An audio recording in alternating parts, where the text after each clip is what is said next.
Hello friends, आपके अपने channel lucky study point में दोस्तों आपका बहुत बहुत स्वागत है। दोस्तों आज मैं आपके लिए अगस्त माह के करंट अफेयर्स के कुछ मोस्ट इंपोर्टेंट क्वेश्चंस के कलेक्शंस को लेके आया हूं दोस्तों, जो आपके लिए सभी एग्जाम के लिए मोस्ट इंपोर्टेंट है दोस्तों, क्योंकि आजकल हर एग्जाम में करंट अफेयर्स को महत्वपूर्ण भूमिका दी है। साथ ही दोस्तों बिहार कांस्टेबल के लिए भी मोस्ट इंपोर्टेंट क्वेश्चंस हैं। आपको बताना चाहूंगा, अगर आपको इसकी पीडीएफ चाहिए तो इसकी पीडीएफ आप दोस्तों हमारे टेलीग्राम ग्रुप से बिल्कुल फ्री में प्राप्त कर सकते हैं दोस्तों। अब आइए हम क्वेश्चंस की ओर चलते हैं। किस शहर ने moving mental health world institution पर राष्ट्रीय सम्मेलन की मेजबानी की है? तो इसका जो राइट आंसर हो जाएगा दोस्तों नई दिल्ली, ऑप्शन सी। नई दिल्ली जो है हेल्थ वर्ल्ड इंस्टीट्यूशन की मेजबानी की है दोस्तों। मानसिक स्वास्थ्य को संस्थानों से आगे ले जाना विषय पर राष्ट्रीय सम्मेलन का उद्घाटन हाल ही में नई दिल्ली में किया गया। सम्मेलन का मुख्य उद्देश्य मानसिक स्वास्थ्य देखभाल अधिनियम 2017 के कानून के दौरान आने वाली कठिनाइयों को समाधान करना और मानसिक स्वास्थ्य संबंधी चिंताओं को हल करने के लिए भविष्य के कदमों के बारे में विचारशील चर्चा करना था। अनुभव मंडपम का संबंध किस व्यक्तित्व से है दोस्तों? तो इसका जो राइट आंसर है दोस्तों ऑप्शन नंबर बी, वसप दोस्तों। किससे? वसप से संबंध है दोस्तों। अंतर्राष्ट्रीय प्रतिष्ठित सह सम्मेलन केंद्र आईईसीसी भारत मंडप का उद्घाटन हाल ही में प्रधानमंत्री मोदी द्वारा किया गया था। आईसीसी परियोजना एक राष्ट्रीय पहल है जिसका उद्देश्य प्रगति मैदान नई दिल्ली में प्रचलित सुविधाओं को आधुनिकीकरण और उन्नयन करना। अनुभव मंडपा 12वीं शताब्दी में लिंगायत धर्म के संतों और दार्शनिक की एक अकादमी थी। इसकी स्थापना बसवा ने की थी, जिन्हें बसवेश्वर भी कहा जाता है। भारत मंडपम नाम के पीछे यही प्रेरणा है दोस्तों। खबरों में नजर आए आदित्य सामंत किस खेल से जुड़े हुए हैं दोस्तों? तो दोस्तों यह शतरंज से जुड़े हैं। किससे?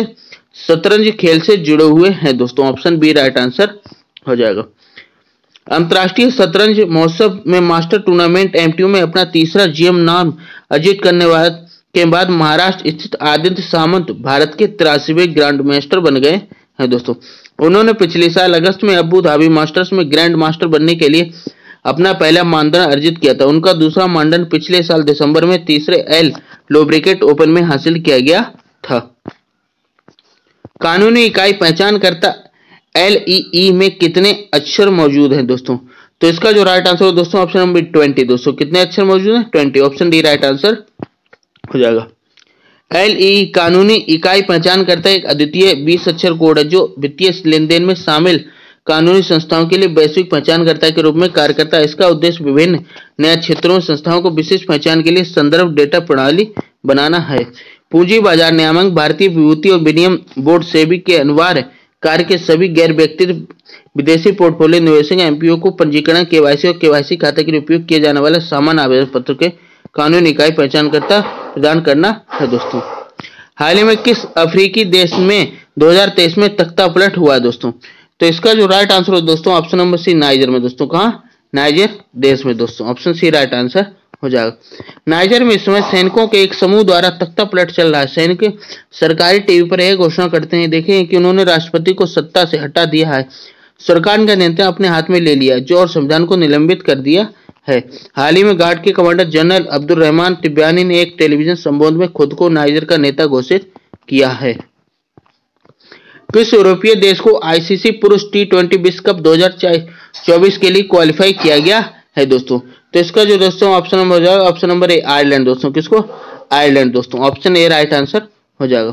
अंतर्राष्ट्रीय क्रिकेट में उभरती ताकत आयरलैंड ने प्रतिष्ठित आईसीसी पुरुष टी20 विश्व कप 2024 में अपना स्थान सुरक्षित कर लिया।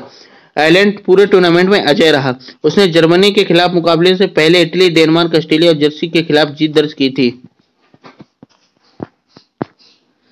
कौन सा देश अरुणाचल प्रदेश और जम्मू कश्मीर के भारतीय नागरिकों को स्टेपल वीजा देता है दोस्तों? तो इसका जो राइट आंसर दोस्तों ऑप्शन नंबर बी, चीन देश। चीन देश दोस्तों, ऑप्शन बी राइट आंसर हो जाएगा दोस्तों क्वेश्चन नंबर 7 का। स्टेपल वीजा एक बिना स्टाम्प वाला कागज होता है जो बिना पिन या स्टेपल का उपयोग करके पासपोर्ट पृष्ठ से जुड़ा होता है, जिसे इच्छा अनुसार आसानी से फाड़ा या हटाया जा सकता है। चीन ने अरुणाचल प्रदेश, लद्दाख और जम्मू कश्मीर के भारतीय नागरिकों को स्टेपल वीजा देने की नीति अपनाई। चीनी जहां इन वीजा का वैध दस्तावेज मानते हैं, वहीं भारत सरकार इस रुख को लगातार खारिज करती आ रही है दोस्तों। किस संस्था ने 100 माइक्रोसॉफ्ट प्रोजेक्ट लॉन्च किया है दोस्तों? तो इसका जो राइट आंसर हो जाएगा दोस्तों ऑप्शन नंबर सी, राष्ट्रीय स्वास्थ्य प्राधिकरण ने दोस्तों लॉन्च किया है, ऑप्शन सी राइट आंसर हो जाएगा। राष्ट्रीय स्वास्थ्य प्राधिकरण ने 100 माइक्रोसॉफ्ट परियोजना शुरू की जिसका लक्ष्य देश भर में डिजिटल स्वास्थ्य सेवाओं को अपनाने में तेजी लाना है और इस माइक्रोसॉफ्ट से छोटी और मध्य आकार की स्वास्थ्य सुविधाएं शामिल होंगी जो पूरी तरह से आयुष्मान भारत डिजिटल मिशन मानकों के अनुरूप होंगी। कौन सा भारतीय शहर सेमिका इंडिया 2023 सम्मेलन का मेजबान रहा है दोस्तों? तो इसका जो राइट आंसर है दोस्तों ऑप्शन नंबर डी, गांधीनगर। दोस्तों कौन सा? गांधीनगर। इलेक्ट्रॉनिक्स और आईटी मंत्रालय एमआईटी ने सेमिकंडक्टर इंडिया फ्यूचर डीएलईडी योजना के 2 semiconductor design stuff answer digital का इनोवेशन किया और कैलियो टेक्नोलॉजी को जोड़ा है दोस्तों। इनकी घोषणा गांधीनगर में सेमिकंडक्टर 2023 सम्मेलन दूसरे संस्करण के दौरान की गई थी दोस्तों। कंजक्टिवा शरीर के किस भाग में मौजूद एक उत्तक परत है दोस्तों? तो दोस्तों यह दोस्तों आंख में, कहां दोस्तों? आंख में मौजूद एक उत्तक है दोस्तों। ऑप्शन सी राइट आंसर हो जाएगा क्वेश्चन नंबर 10 का। नेत्र श्लेष्म शोथ, जिसे आमतौर पर गुलाबी आंख के रूप में जाना जाता है, कंजक्टिवा की सूजन और सूजन की विशेषता वाली स्थिति, एक पतली पारदर्शी उत्तक परत जो पलक की आंतरिक सतह और आंख के सफेद हिस्सों को कवर करती है दोस्तों। लगातार बारिश के कारण देश में विभिन्न क्षेत्रों में जैसे नई दिल्ली, चंडीगढ़, गुजरात में नेत्र श्लेष्म शोथ, जिसे पिंक आई भी कहा जाता है, के मामले में वृद्धि हुई है दोस्तों। स्पेनिश फेडरेशन हॉकी टूर्नामेंट किस देश ने जीता है दोस्तों? तो दोस्तों यह टूर्नामेंट भारत ने जीता। किसने जीता दोस्तों? भारत ने जीता है। ऑप्शन बी राइट आंसर हो जाएगा। भारतीय महिला हॉकी टीम ने मेजबान स्पेन को 3-0 से हराया और 120 वर्षगांठ स्पेनिश हॉकी फेडरेशन अंतर्राष्ट्रीय टूर्नामेंट जीता है। वंदना कटारिया 22वें मिनट, मोनिका 48वें मिनट और 58वें मिनट ने गोल दागे, जिससे भारत टूर्नामेंट में अजय रहा है।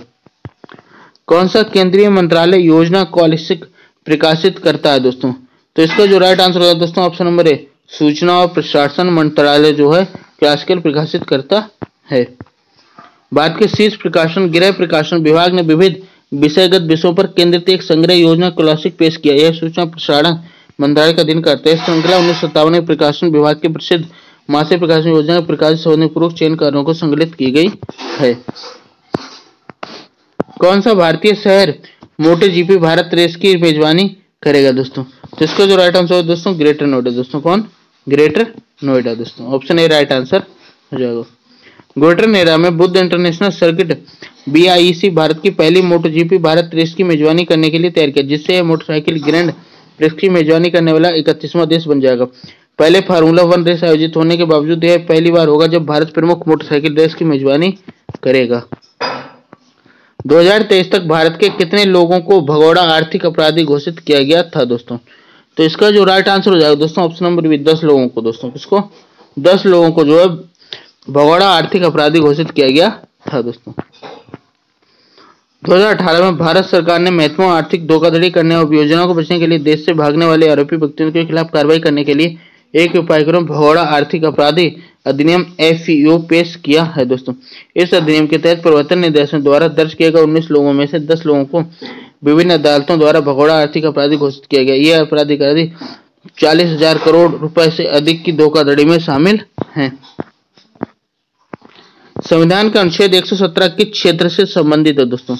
तो इसका जो राइट आंसर हो जाएगा दोस्तों ऑप्शन नंबर ए, वित्तीय विधेयक क्षेत्र से संबंधित है दोस्तों। ऑप्शन ए राइट आंसर हो जाएगा। संविधान का अनुच्छेद 117 वित्तीय विधेयक से संबंधित विशेष प्रावधानों से संबंधित है। एक विधेयक जो अनुच्छेद 110(1) के खंडों में उल्लिखित किसी मामले को संबोधित करता है केवल राष्ट्रपति की सिफारिश के आधार पर लोकसभा में पेश किया प्रस्तावित किया जा सकता है और राज्यसभा में पेश नहीं किया जा सकता है। पहले की रिपोर्टों के विपरीत हाल में ही कहा गया है कि digital personal data protection DPDP विधेयक को धन विधेयक नहीं बल्कि एक नियमित विधेयक के रूप में वर्गीकृत किया गया है। कौन सा भारतीय राज्य पुरुषों के एशियाई चैंपियनशिप ट्रॉफी हॉकी टूर्नामेंट के 7वें संस्करण की मेजबानी करता है दोस्तों? तो इसका जो राइट आंसर है दोस्तों ऑप्शन नंबर बी, तमिलनाडु दोस्तों। कौन सा? तमिलनाडु राज्य जो है एशियाई चैंपियनशिप ट्रॉफी हॉकी टूर्नामेंट के 7वें संस्करण की मेजबानी करता है। पुरुषों की एशियाई चैंपियंस ट्रॉफी हॉकी टूर्नामेंट का 7वां संस्करण जिसे 2011 में शुरू किया गया था, चेन्नई का मेयर राधाकृष्णन स्टेडियम में शुरू हुआ। यह पहली बार है कि टूर्नामेंट भारत के आयोजित किया जा रहा है और तमिलनाडु की राजधानी 15 साल से अधिक के अंतराल के बाद एक अंतर्राष्ट्रीय हॉकी टूर्नामेंट में मेजबानी करेगा। भारत, दक्षिण कोरिया, मलेशिया, जापान और पाकिस्तान की टीमें भाग ले रही हैं दोस्तों। इसमें अनुसंधान national research foundation bill NRF 2023 का प्रयोग क्या है दोस्तों? तो इसका जो मुख्य परिकल्प है दोस्तों ऑप्शन नंबर डी, 50,000 करोड़ रुपए दोस्तों। ऑप्शन डी राइट आंसर हो जाएगा। अनुसंधान राष्ट्रीय अनुसंधान फाउंडेशन विधेयक NRF 2023 हाल ही में लोकसभा में पेश किया गया। आगामी 5 वर्षों के लिए 50,000 करोड़ रुपए के बजट के साथ NRF विधेयक का केंद्रीय मंत्रिमंडल द्वारा हरी झंडी दी गई। इस आवंटन का उद्देश्य भारत के अनुसंधान संस्थानों को कॉलेजों और विश्वविद्यालयों में विभिन्न स्तरों पर व्यवस्थित रूप से अनुसंधान विकास को बढ़ावा देना है। खबरों में नजर आने वाले भारतीय अमेरिकी मैक्सिला उपाध्याय किस पेशे से जुड़ी हुई है दोस्तों? तो इनका जो राइट आंसर है दोस्तों ऑप्शन नंबर ए मजिस्ट्रेट न्यायाधीश से पद से जुड़े हुए हैं दोस्तों। ऑप्शन बी राइट आंसर हो जाएगा। मैक्सिला उपाध्याय भारत के गुजरात राज्य में से हैं और उनका पालन पोषण अमेरिकी की राज्य मैसूरी के पास हुआ था। उन्हें पिछले साल अमेरिकी मजिस्ट्रेट जज के रूप में नियुक्त किया गया है। भारतीय अमेरिकी न्यायाधीश ने ट्रंप के चुनाव मामले की अध्यक्षता की। पूर्व अमेरिकी राष्ट्रपति ने 2020 के अमेरिकी राष्ट्रपति चुनाव के परिणाम के बाधा डालने का आरोप लगाते हुए खुद को निर्दोष बताया है दोस्तों। कौन सा केंद्रीय मंत्रालय digital personal data protection bill 2023 से संबंधित है दोस्तों? तो इसका जो राइट आंसर होगा दोस्तों ऑप्शन बी इलेक्ट्रॉनिक्स और IT मंत्रालय दोस्तों संबंधित है। ऑप्शन बी राइट आंसर हो जाएगा। 5 साल की बातचीत के बाद digital personal data protection bill 2023 electronics और IT मंत्रालय द्वारा भारतीय संसद में पेश किया गया था। यह व्यक्तियों के व्यक्तिगत डेटा की सुरक्षा के लिए प्रयोग वैध उद्देश्यों के लिए ऐसे व्यक्तिगत डेटा को संसाधित करने की आवश्यकता दोनों को मान्यता देना है दोस्तों। इस केंद्रीय मंत्रालय ने CRCS का डिजिटल पोर्टल जारी किया है दोस्तों। तो इसका जो राइट आंसर हो जाएगा ऑप्शन नंबर सहकारिता मंत्रालय ने दोस्तों जारी किया है। Option A right answer. हाल ही में केंद्रीय गृह मंत्री और सहकारिता मंत्री ने पुणे महाराष्ट्र में सहकारी समितियों के केंद्रीय रजिस्टर CRC कार्यालय डिजिटल पोर्टल का उद्घाटन किया, जो बह राज्य सहकारी समितियों के संचालन डिजिटल बनाने की दिशा से एक महत्वपूर्ण कदम है। परिणाम स्वरूप नई शाखाएं खोलने, अन्य राज्यों में विस्तार और ऑडिट सही सहकारी समितियों संबंधित सभी कार्य अब ऑनलाइन आयोजित किए जाएंगे हैं। किस राज्य ने गृह ज्योति योजना शुरू की है दोस्तों? तो इसका जो राइट आंसर होगा दोस्तों ऑप्शन नंबर बी कर्नाटक राज्य ने जो है गृह ज्योति योजना शुरू की है दोस्तों।